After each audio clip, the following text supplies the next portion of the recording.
શહેરના ward number 8 હેઠળ આવેલા સુરતી ભાગોળ વિસ્તારમાં વરસાદી મોસમ શરૂ થતાં જ રસ્તાઓ કાદવ અને કીચડના સામ્રાજ્યમાં ફેરવાઈ ગયા છે.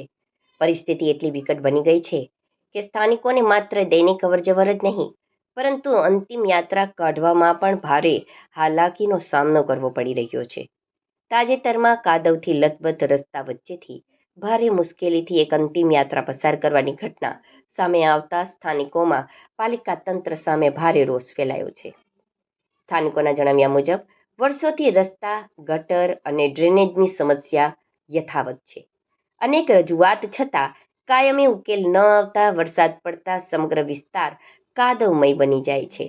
બાળકો, વૃદ્ધો અને મહિલાઓ માટે ઘરની બહાર નીકળવું મુશ્કેલ બની રહ્યું છે, જ્યારે ઇમરજન્સી સેવાઓને પણ અવરજવરમાં મુશ્કેલી પડે છે.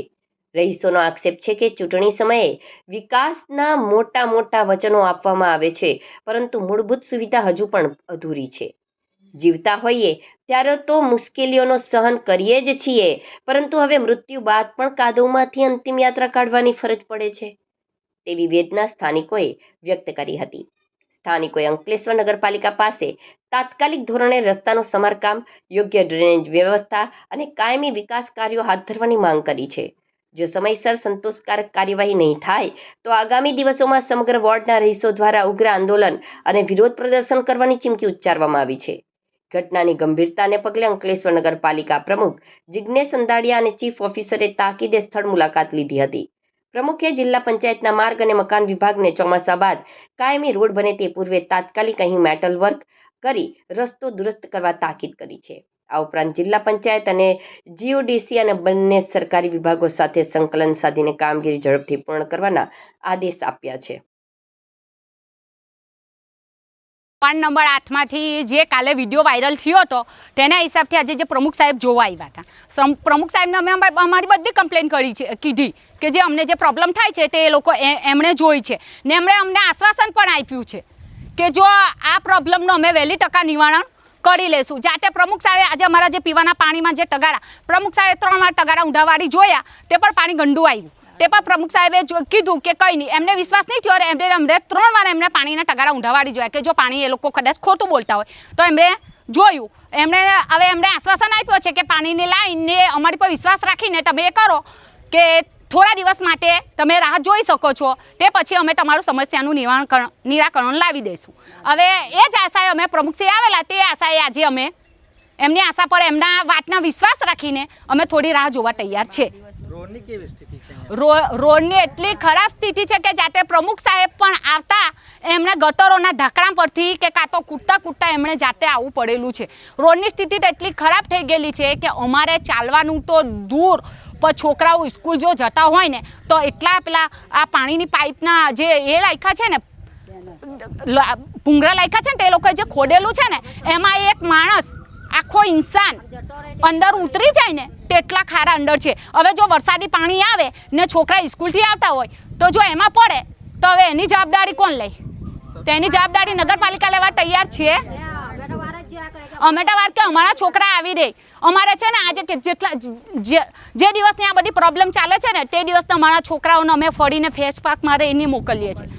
અમારે વાર જોવી પડે છે કે 5 વાગ્યા કે અમારા છોકરા સ્કૂલે ગયેલા છે તો પાછા આવશે કે નહીં આવશે, અમને એ પ્રોબ્લેમ છે. અગાડી છે ને આ થોડું અગાડી જાવ છો ને તો આખી ડેનેજ લાઈનમાંથી એટલું ખરાબ રીતે નળક નીકળેલું છે ને કે અહીંયાથી છે ને કોઈ જાય ને તો તમે પાણી બી નહીં પીવે ઘરમાં, એ રીતે એટલી ખરાબ સ્થિતિ છે. રોડને લઈને કંઈ કીધું પ્રમુખે? રોડ પ્રમુખ સાહેબ એવું કહે છે કે આ જિલ્લા પંચાયતમાં લાગે છે. એમણે એવું કીધું છે કે આ જિલ્લા પંચાયતમાં લાગે છે. હવે આમાં એમ કે અમે થોડું મેટલ એવું લાખી આપીશું, નહીંતર બાકીના આ જિલ્લા પંચાયતમાં લાગે છે. જે એ કરે તો જિલ્લા પંચાયત કરશે. રોડની બાબતમાં એમણે આ કીધું છે. આજે નાળા રાખ્યા એ કોણે નાખ્યા છે ગટર લાઈનના?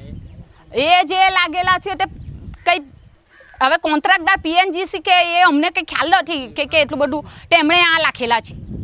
એમને ખબર હતું કે જો સામે ચોમાસું છે તો પછી એમણે આ ખોડાવવું જ નહીં હતું. 4 મહિના પછી ખોડાવતે તો કે એકદમ કંઈ એટલું બધું જરૂરી નહીં હતું કે તમે એકદમ જ તમે પાણીના પાઇપ એ કરે, એટલી બધી જરૂરી તો નહીં હતી ને. એમણે 4 મહિના પછી પણ એ લોકો ખોડાવી શકતે. કાલે શમશાન યાત્રા જે નીકળી એ કેવી સ્થિતિમાં અહીંયા રહી? એ એટલી ખરાબ સ્થિતિમાં નીકળેલી છે કે આ ભાગથી પેલા ભાગ ને પેલા ભાગથી પેલા ભાગ અમુક જણના તો અંદર કિચનની અંદર પગ જ ફસાઈ જતા હતા ને એટલા ખરાબ સ્થિતિમાં લેગેલા છે કે તમે વાત નહીં પૂછો. શમશાન યાત્રામાં એટલું પબ્લિક બી નથી થયું કે આ શાના કારણથી કે આ એ જ નથી રોડ જ નથી તો પછી કઈ રીતે કાઢવાના? એ તો શુકર માનો કે કાલે વરસાદ નહીં હતો. જો વરસાદ હતો તો પછી કોઈ પબ્લિક નહીં થતે તો બિચારાની નનામી કઈ રીતે નહીં કરતે? અમારા ગરીબનું કોઈ વેલ્યુ જ નથી. અમે જો આદિવાસી વિસ્તાર છે એટલે તમે આ રીતે જ કર્યા કરશો. તે દિવસે કઈ સોસાયટીમાં એ થયેલું ડેનેજ ઉભરાયેલી પ્રમુખે રાતોરાત ગઈને એને રિપેર કરાવેલી. જો મીડિયામાં આવેલું બી હતું ને બધાએ જોયું બી હશે તો પછી અમારું જ કેમ? અમારે જ કેમ દર વખતે આ રીતે જ કરીને જ અમારે આવું કરવું પડે છે? એમ કેવું પણ થયું જ ના. આ તમે જાતે જ જોવો છો તો પછી અમે તે જ કહીએ ને. અમે વોટ તો એ લોકો પણ આપે છે ને અમે બી આપીએ છીએ. ટેક્સ એ લોકો પણ ભરે છે તો અમે બી ટેક્સ ભરીએ છીએ. નથી રાત્રે તમે કદાચ આવી જાવ ને તો આ બહારના થાંભલાની લાઇટ નથી. હવે અમે કમ્પ્લેન કરીએ છીએ ને તો એ લોકો શું કહે કે પેલું ટ્રોલી લાવીને અમારે ઉપર ચડવું પડે. હવે ટ્રોલી લાવીને પણ ટ્રોલી લાવવાની જગ્યા પણ સડક બી હોવી જોવે ને. આ તમે જાતે લાઈવ દ્રશ્યોમાં જોઈ શકો છો કે પીવાનું પાણી કેટલું. અમારા સુરતી ભાગરમાં 100માંથી 80% લોકો ઝાડા વોમિટની પ્રોબ્લેમમાં છે. તમે અહીંયાની હોય તો ડોડિયા સાહેબ જે દવાખાનું છે ને હાઉસિંગના તેમાં તમે જઈને પૂછી શકો છો કે આ સુરતી ભાગરમાંથી ઝાડા વોમિટના કેટલા કેસ આવે છે.